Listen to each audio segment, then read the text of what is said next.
What's going on, everybody? Mortem here, this time bringing you something a little different, talking about what very few games are still releasing in 2022. As I've been looking at my schedule as I do this for a living and thus plan a lot around game releases, but truth be told, there's just not a lot to plan around because as it stands, there are 2 games left that I was actually really looking forward to that are still releasing this year, and almost everything else has been pushed to 2023. It is worth mentioning, of course, that we have Gamescom as well as QuakeCon coming up as well, in which case we might see a little bit of news or maybe a world reveal. However, I don't really anticipate much of that affecting this year outside potentially a release date for games that don't have a release date currently. But admittedly, depending on what comes out of Gamescom or, again, QuakeCon, for instance, we might have something else going on in addition to the stuff we're about to talk about. Now, I do want to kick off this video by saying that while this particular situation is very strange, I do thoroughly believe that if your biggest complaint in life is when video games are releasing, then yes, you're doing pretty well. However, this is my job, so I'm going to talk about it.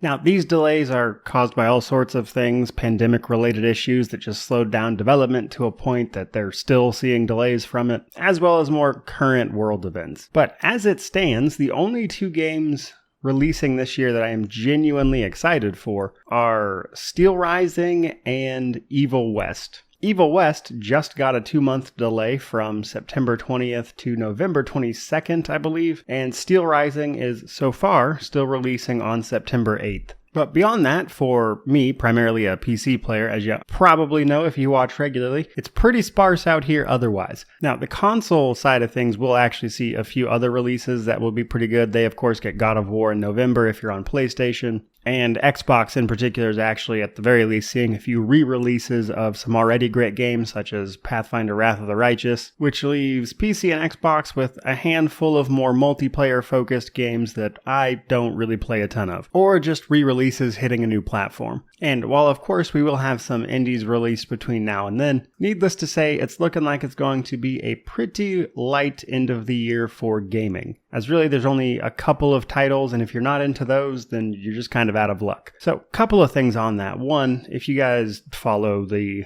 news, I suppose, in terms of the broader gaming industry, there's been a bit of a downturn in the entire industry, and this is largely because a lot of people have just gotten back to work, and a lot of people aren't working from home or in lockdown, and thus don't have quite as much time for gaming as they did during the rather large uptick in gaming we saw during the pandemic. So I imagine this downturn is actually going to get a little worse as the end of the year, while it is the holidays and everything, just really doesn't have a lot going on in terms of things actually releasing. So I would be surprised if the broader industry, again, still doesn't see quite a bit of a downturn just following those few factors. However, I do think that's going to set 2023 up to be a gigantic year, as there are just so many games slated for 2023 at this point that have honestly in some cases already been delayed several times. So in some cases, I think it's possible we might see further delays in 2023, but I think a lot of these games will actually release then, such as Hogwarts Legacy, Forspoken, Starfield. The list goes on, but those are some of the ones I'm looking forward to. But then of course, I wanted to kind of wrap this up, just kind of general conversation video around the games that are technically still slated for 2022, but also don't have a release date, as there's a surprising amount of those actually. 2 in particular that I'm watching, just to give an example, is Dark Envoy and Broken Roads. Both slated for 2022, both don't have a release date, and it's kind of getting to that point in the end of the year here where, while they are indie titles, if you don't start hearing about a release date soon, I would just expect it to be 2023. Though, to be fair, the December release window is pretty wide open. There's only, I think, 2 games confirmed releasing in December right now. But combine that with a bit of an attempt at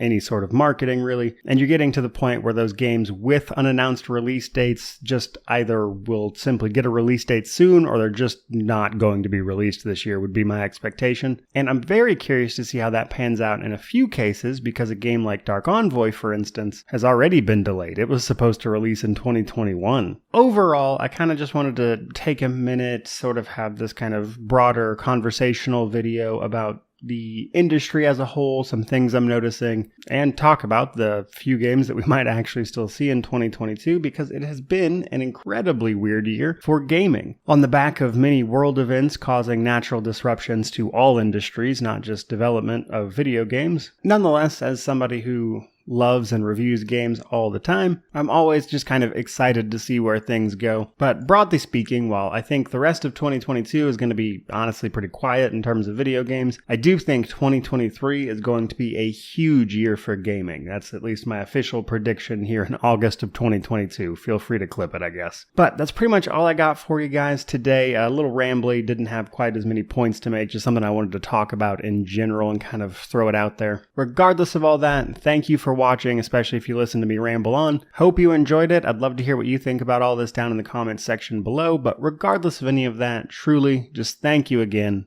May you wander in wisdom and have an amazing day.